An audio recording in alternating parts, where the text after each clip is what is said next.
你以为这是手办？它其实是一道菜。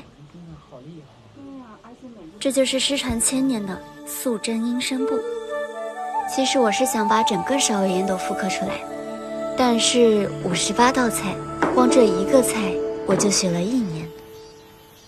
素贞阴参布虽然失传了，不过我想或许能用面素技艺重现这道菜。哇，这也太细了吧！这么精致的面人儿是我能做出来的吗？老师还说，烧尾宴作为大唐最顶级的宴席，可能要求更高。素贞阴参布的精巧程度有过之，我只能尽量去试试了。经过跟老师系统的学习，我觉得我又行了。喂，南翔。烧尾宴，好呀。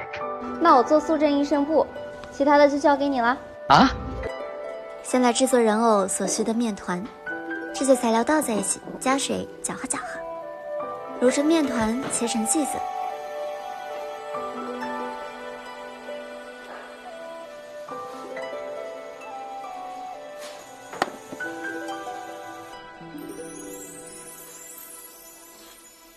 蒸熟的面团经过调色，材料就准备好了。面塑讲究一面双手走天下，4刀8法定乾坤。说的是通过4把工具和8个步骤，就能塑造出不同的人物形象特征，概括度极高。不过想要把人脸捏好，还得对人体结构非常熟悉才行。面塑我断断续续练了有1年了。可是如果没有之前做游戏原画师的经历，我估计得在这个基础上再多花上2年的时间才行。素贞阴参布作为宴席上的一道看菜，规格之高之奢华，在后世1000年都极为罕见，而这对于盛世大唐来说不过冰山一角。所以时至今日，诸多外邦人称华人为唐人，海外聚居地也叫做唐人街，可见盛唐之强大，历经1000年余为人盛。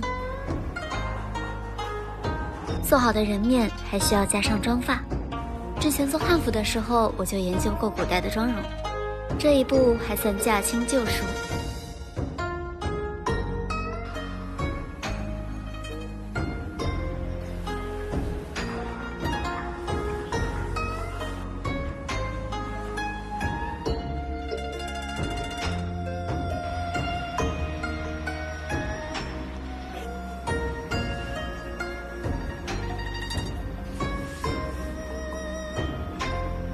烧尾宴作为盛唐最奢华的宴席，和与之齐名的满汉全席不同，它并非国宴，而是谢师宴。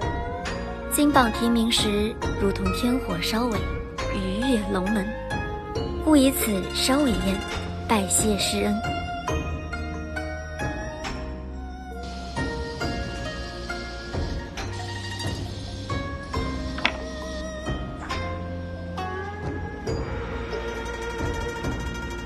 人面和手做出来之后，还需要考据服饰、形态、乐器。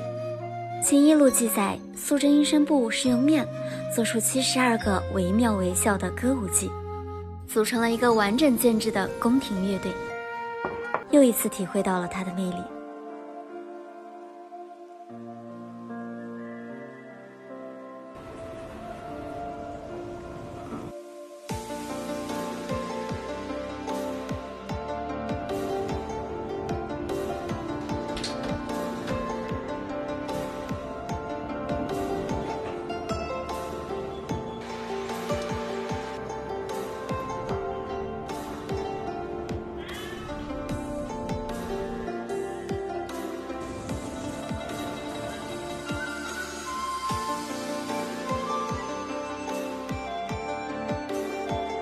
除了人物服饰形象的考据，我还请到了一位研究古代乐器的老师，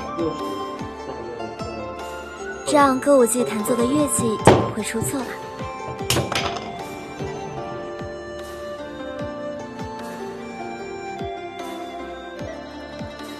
在老师的帮助下，做出来的乐器也是按照文物样式、实际尺寸等比复刻的。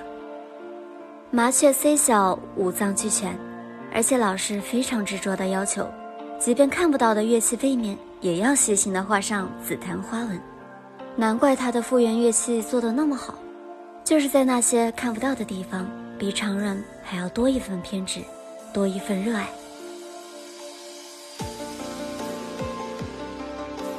等这些小小的人儿都拿上了自己趁手的乐器，盛世大唐的宫廷音声部仿佛翩然入画。我有一段情如花后归旧梦故里，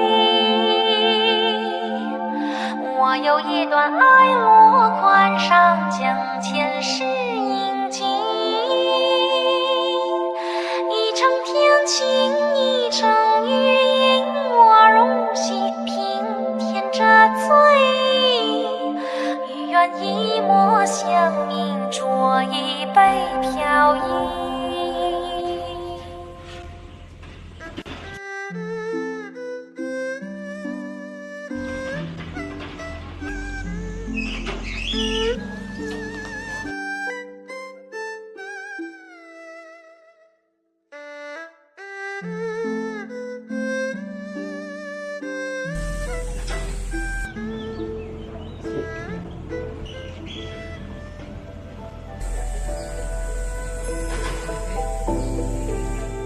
因为种种原因，后世再无烧尾宴。